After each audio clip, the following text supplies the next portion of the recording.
Isang magandang araw na naman sa atin mga kapatid. Narito na naman ang ating kwentong Kristiyano sa araw na ito, tampok ang buhay ni Mateo, na kung paano siya nakakilala at nakatagpo niya ang ating Panginoon. Ang kwento ay hango sa isang istorya na magbibigay ng inspirasyon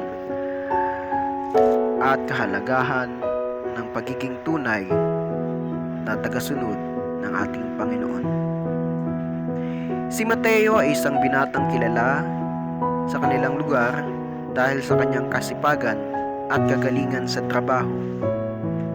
Isa siyang electrician sa bayan ng San Juan at palaging kinikilala dahil sa husay at tiyaga sa ginagawa. Sa likod ng kanyang pagiging masayahin sa labas, lingid sa kaalaman ng karamihan, ang kanyang buhay ay puno ng paghihirap at pagsubok. Lumaki si Mateo sa isang pamilyang mahirap. Ang kanyang ama ay isang construction worker at ang kanyang ina naman ay naglalabada upang makatulong sa kanilang gastusin. Bunga ng kakulangan sa buhay, bata pa lang si Mateo ay natuto na siyang kumayod para sa kanyang pamilya. Bagamat hirap sa buhay, palaging tinitiyak ni Mateo na siya ay masipag at matyaga. Ngunit sa kabila ng kanyang pagsusumikap, palaging nakakaramdam o nararamdaman ni Mateo na may kulang sa kanyang buhay. Isang gabi, pagkatapos ng mahabang araw ng pagtatrabaho, si Mateo ay naupo sa harap ng kanilang bahay at nagmumuni-muni. Habang pinagmamasdan niya ang kalangitan, ay napaisip siya tungkol sa mga tanong na matagal na niyang hindi masagot. Bakit parang may kulang pa rin sa buhay niya kahit gaano siya kasipag? Bakit parang hindi sapat ang lahat ng ginagawa niya? Sa gitna ng kanyang pagmumuni-muni, dumaan ang kanyang kaibigan na si Joel. Si Joel ay isang dati niyang kaklase sa elementarya. Isa siyang masayahing tao at sa tuwing nakikita sila ni Mateo ay hindi niya maiwasang mapansin ang kakaibang pagbabago kay Joel. Naging mas masaya, mas kalmado at tila mas magaan ang buhay ni Joel kahit na pareho silang nakaranas o nakakaranas ng hirap sa buhay. Mateo, bakit ang lalim ng iniisip mo? Tanong ni Joel sabay ngiti. Wala naman. Nag-iisip lang ng mga bagay-bagay. Sagot ni Mateo. Pilit na umiti. Ano kaya kung samahan mo ako sa simbahan namin sa linggo? Masarap pakinggan ang mga mensahe ng aming pastor doon. Baka makatulong sa iyo, alok ni Joel. Hindi kaagad nakasagot si Mateo. Hindi siya sanay sa simbahan at hindi rin siya nakagwalian na dumalo sa mga ganitong pagtitipon. Subalit hindi sa matagal niyang pakiramdam na tila may kulang sa kanyang buhay. Napag-isip-isip niya na baka mayroong makakatulong sa kanya doon. Kaya't sa huli ay napagdesisyonan niyang tanggapin ang imbitasyon ni Joel. Dumating ang linggo, sinundo siya ni Joel sa kanilang bahay. Habang naglalakad papunta sa simbahan, ramdam ni Mateo ang kaba at pag-aalinlangan. Ano nga ba ang mangyayari doon? Ano kaya ang sasabihin ng mga tao? Ngunit dahil sa ngiti ni Joel at sa kanyang mga positibong salita, unti-unting napalitan ng pag-asa ang nararamdaman takot ni Mateo. Pagdating nila sa simbahan, salulubong sila ng mga ngiti at mainit na pagbati ng mga tao roon. Si Mateo ay hindi sanay sa ganitong pagtanggap. Noon pa man ay madalas siyang mag-isa at hindi siya sanay na mapalibutan ng maraming tao, lalo na ang mga nagkakaisa sa masayang pag-awit at pagsamba. Habang sila'y nag-aawitan, ay naramdaman ni Mateo ang kakaibang presensya ng Diyos. Tila ba may malalim na koneksyon sa mga tao at sa Diyos na hindi niya maipaliwanag. Nagsimula ang mensahe ng pastor.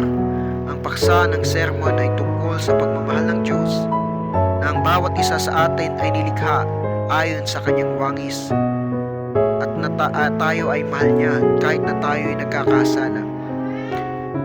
Habang nakikinig si Mateo, unti-unting bumabalik sa kanyang alaala ang kanyang kabataan, ang hirap ng kanilang buhay, ang pagtitiis ng kanyang ina sa paghahanap buhay, at ang lahat ng sakripisyo ng kanyang ama para lamang matugunan ang pangangailangan ng kanilang pamilya. Naalala niya ang maraming pagkakataon na nais niyang sumuko, ang mga gabing siya ay nag-iisa at walang malapitan. Ngunit sa kabila ng lahat ng sakit at hirap, tila may sinasabi sa kanya ang Diyos sa pamamagitan ng mensahe. Ang mga salitang naririnig niya ay tila mga tugon sa mga katanungan at pagdududa na matagal na niyang kinikimkim. Nagsimula siyang umiyak, hindi niya alam kung bakit. Ngunit para bang lahat ng bigat na kanyang dala ay unti-unting nawala. Ang mga salita na kanyang narinig tungkol sa pag-ibig at kapatawaran ng Diyos ay tumimo sa kanyang puso. Nais niyang maranasan ang pag-ibig na iyon. Nais niyang maramdaman ang kapatawaran at bagong simula. Sa pagtatapos ng mensahe, tinanong ng pastor kung sino ang nais na tanggapin si Jesus bilang kanilang Panginoon at tagapagligtas. Hindi nagdalawang isip si Mateo. Tumayo siya at naglakad patungo sa harapan. Pinikit niya ang kanyang mga mata at sa kanyang panalangin buong puso niyang sinabi, "Panginoon, patawarin mo ako sa lahat ng aking kasalanan. Tinanggap ko na hindi ko kayang mag-isa at kailangan kita. Tinatanggap kita bilang aking tagapagligtas. Baguhin mo po ako." Ang pastor, kasama ang buong kongregasyon, ay ipinalangin si Mateo. Habang sila'y nananalangin, naramdaman ni Mateo ang kakaibang kapayapaan na hindi pa niya naranasan sa buong buhay niya. Para bang lahat ng kanyang takot, sakit at galit ay nawala. Sa mga oras na iyon, naramdaman niyang hindi siya nag-iisa. Kasama na niya ang Diyos at ang lahat ng kanyang pagkukulang ay pinunan ng pagmamahal ng Panginoon. Mula noon, unti-unting nagbago ang buhay ni Mateo. Hindi ibig sabihin na wala ang lahat ng kanyang problema. Nandyan pa rin ang mga pagsubok, ang hirap ng kanilang buhay, ang mga hamon sa trabaho. Ngunit ngayon ay may bago na siyang pananaw. Ang bawat pagsubok ay titingnan niya bilang isang pagkakataon upang lalo pang mapalapit sa Diyos. Ang kanyang pananampalataya nagsilbing gabay sa kanya at ang simbahan ay naging pamilya niya na nagbibigay ng suporta at pagmamahal sa kanya. Naging aktibo si Mateo sa simbahan. Sumali siya sa isang Bible study group na kung saan mas nakilala pa niya ang Diyos at natutunan niya ang kahalagahan ng pagbabasa ng salita. Dito niya natutunan ang tunay na kahulugan ng buhay. Hindi ito tungkol sa kayamanan o tagumpay, kundi tungkol sa pagkakaroon ng relasyon sa Diyos at ang pagbibigay ng sarili sa paglilingkod sa iba. Ginamit ni Mateo ang kanyang mga kakayahan bilang isang electrician upang makatulong sa simbahan. Tuwing may sira o kailangan ayusin, siya ang tumutulong ng walang bayad. Hindi nagtagal napansin ng mga miyembro ng simbahan ang kanyang kabaitan at dedikasyon, at siya ay naging bahagi ng core team ng kanilang community outreach program. Dito, tinutulungan nila mga mahihirap at nangangailangan sa kanilang lugar.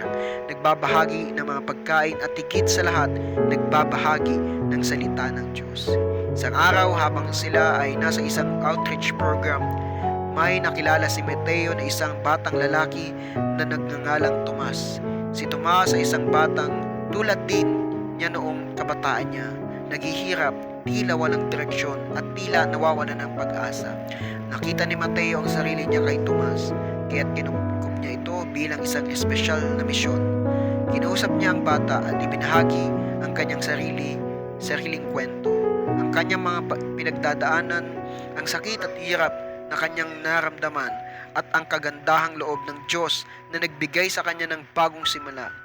Habang nag-uusap sila, nakita ni Mateo sa mga mata ni Tomas ang pag-asa, at sa puso ni Mateo, alam niyang ito ang dahilan kung bakit siya iniligtas ng Diyos, upang maging liwanag para sa iba. Si Tomas sa huli ay nagdesisyon din na sumama sa simbahan, at kalaunan ay tinanggap si Jesus bilang kanyang Panginoon at tagapagligtas. Ang buhay ni Mateo ay nagkaroon ng tunay na kahulugan dahil sa pagbabahagi ng kanyang kwento at sa pag-aakay sa iba patungo kay Kristo. Ngayon, si Mateo ay isang ganap na leader ng kanilang simbahan. Ginugugol niya ang kanyang oras sa paglilingkod, sa pagtuturo sa kabataan, at sa pagbabahagi ng salita ng Diyos. Nawa ay nakapulot tayo ng isang inspirasyon sa kwento ngayong araw na ito.